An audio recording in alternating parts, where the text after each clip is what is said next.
కంచిపట్టు చీరల సామ్రాజ్యం తెలుగు ప్రజల షాపింగ్ ప్రపంచం వారాహి సిల్క్స్ కూకట్పల్లిలో ఏప్రిల్ 4న గొప్ప ప్రారంభం.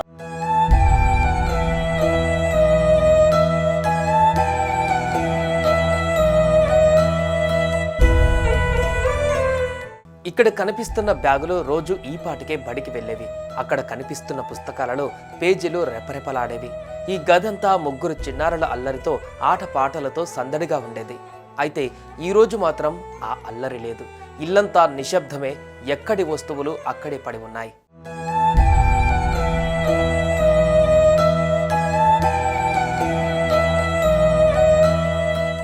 బతుకు తెరువు కోసం ఆ దంపతులు వలస వచ్చారు.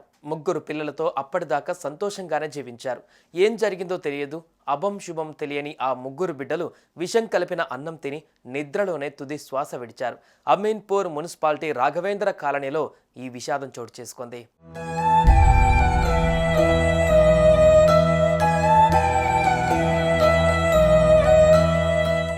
సంగారెడ్డి జిల్లా అమీన్పూర్ పోలీస్ స్టేషన్ పరిధిలో తీవ్ర విషాద ఘటన చోటు చేసుకుంది. కుటుంబ కలహాలతో ముగ్గురు పిల్లలకు విషమిచ్చి తను కూడా ఆత్మహత్యాయత్నం చేసింది ఆ తల్లి. ముగ్గురు పిల్లలు మృతి చెందగా తల్లి అపస్మారక స్థితిలోకి వెళ్ళింది. పోలీసులు చెబుతున్న వివరాల ప్రకారం అమీన్పూర్లోని రాఘవేంద్ర కాలనీలో చెన్నయ్య, ఆయన భార్య రజితలు నివాసం ఉంటున్నారు. వారికి 12 ఏళ్ల సాయికృష్ణ, 10 ఏళ్ల మధుప్రియ, 8 ఏళ్ల గౌతమ్ అనే ముగ్గురు పిల్లలు ఉన్నారు.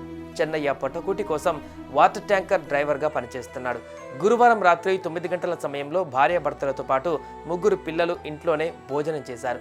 చెన్నయ్య అన్నం, పప్పు తిన్నాడు. భార్య, ముగ్గురు పిల్లలు పెరుగన్నం తిన్నారు. భోజనం చేసిన తర్వాత చెన్నయ్య ట్యాంకర్ నడిపేందుకు చందానగర్ వెళ్ళాడు. రాత్రి 11 గంటల ప్రాంతంలో తిరిగి ఇంటికి చేరుకున్నాడు. రజిత తలుపులు తెరవగా ఆ సమయంలో పిల్లలు నిద్రపోతున్నారు.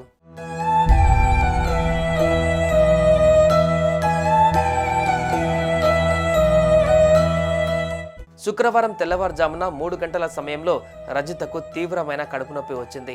దీంతో ఆమెని స్థానికుల సహాయంతో చెన్నయ్య ఓ ప్రైవేట్ ఆసుపత్రికి తీసుకువెళ్లాడు. జరిగిన విషయం తెలియడంతో ఆ తర్వాత పిల్లలను పరిశీలించగా అప్పటికే ముగ్గురు చిన్నారులు మృతి చెందారు. దీంతో ఈ ఘటనపైన పలు అనుమానాలు వ్యక్తమవుతున్నాయి. చెన్నయ్యది రంగారెడ్డి జిల్లాలోని తలకొండపల్లి మండలం మెడకపల్లి. బతుకు తెరువు కోసం గత కొంతకాలంగా ఆయన అమీన్పూర్లో ఉంటున్నారు. ముగ్గురు పిల్లల మృతదేహాలను పోలీసులు స్వాధీనం చేసుకుని పోస్టుమార్టం నిమిత్తం ప్రభుత్వ ఆసుపత్రికి తరలించారు. ఆసుపత్రిలో చికిత్స పొందుతున్న రజిత పరిస్థితి విషమంగా ఉన్నట్లు తెలుస్తోంది.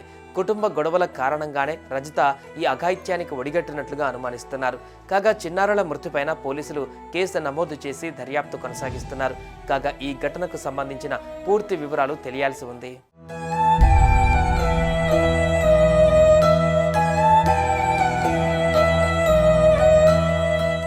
సుమన్ టీవీలో మీ పర్సనల్ అండ్ బిజినెస్ ప్రమోషన్స్ కోసం కింది నెంబర్కి కాంటాక్ట్ చేయండి.